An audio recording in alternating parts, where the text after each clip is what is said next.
Hello and welcome back to the Mind and Money podcast. I'm Sherry, a financial coach. And I'm Val, a financial planner. And today we're doing an Am I the Asshole? So this is a really short one. It's a common thing that comes up when we're working with clients is how do couples organize their money? And there's no perfect way. Everyone's different. But this is the question. My boyfriend makes more money than I do, yet he wants me to pay half our expenses. Is that fair? And there is some very varying answers. Some hot takes. There's some hot takes. Hot takes. The one is like, no way, dump him. He should pay for everything. What a jerk. He saves his money at your expense. Women do twice the work at a job and get paid at least 1/3 than a man. Sometimes you are paid the same as a man who has no education to speak of and works less hours. There's like some deep pieces here, but let's come back to it. I see that a lot in some Facebook groups where there's something similar and like immediately it's like divorce, separate, leave him. It's like, well, yes.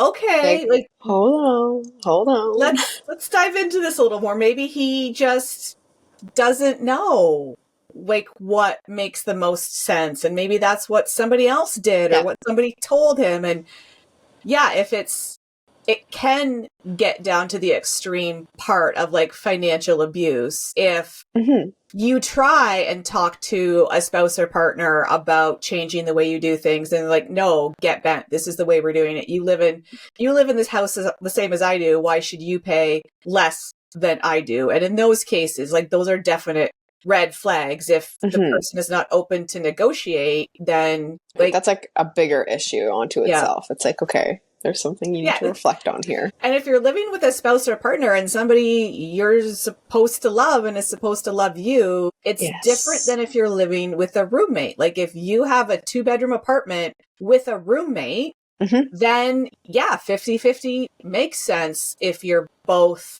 have similar sized bedrooms and all of those things are factors. Right. But when it's somebody that you're supposed to love, then there do need to be some considerations as to how you manage your money. And you're right. There's no one way to do it. There are so many different ways to do it. But if you do go the route of we're each going to keep completely independent finances and contribute to the household expenses at like some predetermined way, yes, 50-50 can work, but I really encourage that to be if you have similar incomes and if you have similar individual debt loads too. So if my spouse and I were doing it this way and we both had similar incomes, but I had student debt and student loans or a line of credit or credit card debt that had decent, significant monthly payments, and he didn't have any, then even if we make the same income, some compensation still need to be adjusted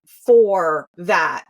And the argument can be made, well, I'm in debt and that's not their fault, so why should I contribute less to the household? And then again, it's like it's supposed to be a collaborative, cooperative relationship where you're not looking at being, well, what's fair? It's fair if we both split it 50-50. Or I've seen some situations too where it's like, I have 2 kids and he has no kids, or he has a kid that only lives here every other weekend. So then it's not looking at the income. It's like, well, you're using half of our bedroom and then 2 bedrooms. So then you should pay more. It's like, if the negotiation is coming from a place of, well, this is what you use, so this is what you should pay for, and that's not that partnership, though. Yeah, like that's more of that. Yeah, negotiation is the perfect word, right? But having the conversation also before you're combined is really ideal. It is key, and also like having a written agreement is also really helpful, especially if I've seen some situations too where each partner has their own house that they own, and then one partner sells or starts to rent out the house and moves into their partner's house. And then like, I know this is horrible to go into it thinking about things like that, but if you're both established adults with assets as far as housing and you decide to move into one house or the other, having the forethought to think about what if? Yes, Yep. we're in love, this relationship, we want it to last forever, but what if it doesn't? And what if I sold my house and then gave my partner $50,000 to put down on their mortgage as my Right. contribution, and then we don't have anything in writing, and then especially if it's a challenging breakup, then you're in court both spending tens of thousands of dollars to figure out Yes. like How to what unwind. each of you is entitled to. Yeah, that's a good, before you wind up things and get muddled with a spouse or partner, like think about what is like how things will unwind if you get there. And it's a different situation if you get married or you start living with somebody and you purchase a house together that you've both contributed to the down payments. That's different because then you're kind of starting from not having a whole lot. So then you're both contributing to it. But yeah, it's thinking about not what's fair, but what makes equitable. Sense.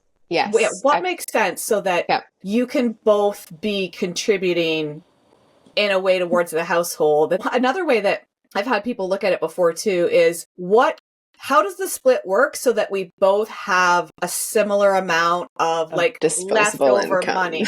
Yeah. So if one person has no disposable income at the end of it and the other person has $2,000 of disposable income every month, it's going to cause tension, and money is one of the biggest causes of relationship breakdown. So having a plan where neither of you feels resentful of the other and you both feel like, yep, this is a good plan. And then taking time to reevaluate it regularly or when there's a significant change. So if you get a new job or you get a pay raise or your commission structure changes or somebody's hours get cut, going back to the table and figuring out, okay, what do we change? And I've seen some too where they're splitting everything, whatever percentage they choose, but then there's a million e-transfers between the two of them. It's like, oh, hey, hon, so say they're splitting 50-50. I spent $100 at the grocery store. Can you send me $50? I paid the phone bill. It was $125. Like, finding ways so that it's less of that back and forth, because if you have to remember, especially if you're an ADHD individual, if you have to remember how much you spent at the grocery store and if your partner has e-transferred you to cover it, or if you haven't even asked them, or there's so many things that can go wrong. So I like to look at when we look at the full plan and then we look at, okay, currently who's paying for what right now. So if you guys are moving in together and I'm moving into somebody's house, well, they're already paying the rent, the internet, all of those things. And then what things can I cover? So maybe I cover groceries or just like, and what are those approximate costs? And can we split it so that we know we're both contributing what we want to contribute based on our overall plan without all of the back and forth with transferring money between one another? There's also the piece too is like, depending on the situation and how you've combined, if something happens to one spouse where all the bills in their name and now you're stuck trying to figure out where they are, how to pay it, that's another piece that's layered on. And if you're married, that's easier because you have the paperwork to say, hey, my spouse passed away. But if you're not married, that gets a lot harder. The hydro company's gonna be like, who are you? So yeah, having bills where you both have access to the account is important too. And I think one of the better ways to manage things so that there's not so much back and forth is having a joint household account where you determine how much you each are going to contribute based on what the overall costs of managing the household are. And every time each of you get paid, you put your respective chunk in there. Yeah, there's so many different ways. But make sure if you've decided a way between you and your partner and it's burning your ass every day, we need to go back to the drawing board. Yeah, like with this one, obviously she doesn't feel it's fair, so she's reaching out to the internet about it. Have that conversation. Like, yeah. And does she say how much different the income is? That is it. No, it just says he makes more than I do, yet he wants me to pay half our expenses. Is that fair? It's very short. And so, like, really, maybe it is fair because maybe she makes $80,000 and he makes $85,000, but he has a credit card payment each month that she doesn't have. So, right, it is big picture. Like, It go could be big fair. picture. Yes. And the Yes. internet just goes batshit crazy. Like, No leave kidding. him, divorce him. Like, but if he's making $250,000 and she's making Right. $50,000 and she has a dependent that she has to pay for, like, there are ways where this is so far wrong, and there are scenarios where it's like, you know what, that kind of makes logical sense. Yeah, it really is knowing the full picture and then doing the equitable things and making sure that both parties are going to not build up that tension and resentment about it. Yep. So talk about it before you move in. But also Please. talk about it regularly. Like, maybe once a month you have a meeting and you talk about, if you have a household account, you check the balance on the household account and you see, is the balance going up every month? Do we need to look at the bills? Have they changed? Or are we getting too close at the end of every month to be, ooh, this is a little, like, we need to put a little bit more in? And yeah, just talk to them about money. And if you're considering moving in with somebody, or you live with somebody and they don't know how much you make and you don't know how much they make and you don't know what their debt is and they don't know, that's a lot of red flags. Because if you're ready to commit to moving in with somebody, but you don't want them to know that you have $10,000 in credit card debt. Talk about the money first. Yeah.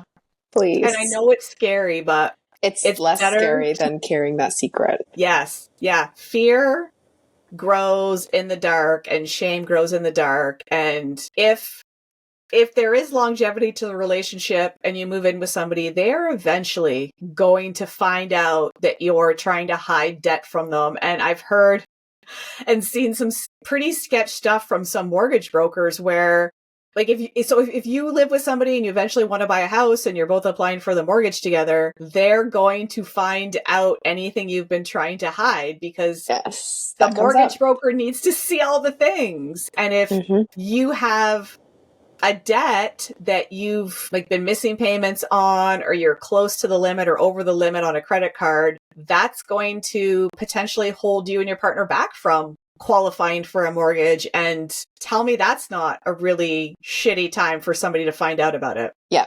Have a conversation beforehand, because being that expert that delivers that news also really sucks. Yeah. But then too, if you didn't have the conversation beforehand and you're listening to this, shaking your head going like, I'm seeing some red flags. I don't like how this feels, the financial relationship between my partner and I know it's scary, but I encourage you to say to them, hey, I want to look at the big picture of our finances and just make sure that what we're doing makes sense. And sometimes it can feel scary to do that on your own. And I've actually worked with, and I'm sure you have too, worked with some couples to think about, like, okay, we need to see the big picture and we don't want to do it just the two of us, because we don't want there to be this tension, and we both have slightly differing views, and we just, somebody who's got no skin in the game to come in and just give us some recommendations. Yeah. Yeah. So don't hesitate. You don't have to do it alone. Don't feel like it's all on you to do those things. Like, you have experts to reach out to. And if you want to have that conversation and you're afraid how to approach it, don't lead with, I don't feel like this is fair. I feel like this isn't working. I feel like you have this. But like, hey, I'm just feeling a little, uneasy with this. I'm not sure if this is the best way. I think if we take some time and step back and look at the big picture together, it will help us reevaluate if what we're doing makes the most sense for the long term.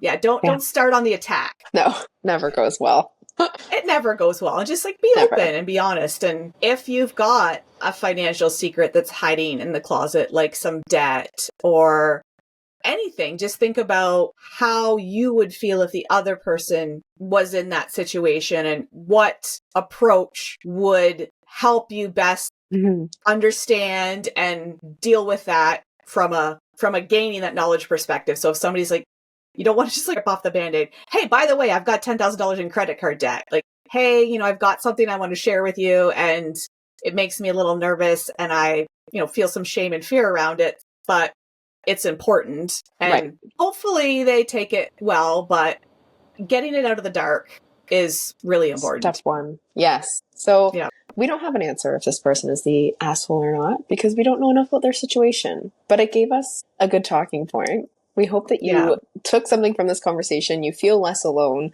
or you feel some courageous enough to take that next step and start having those conversations.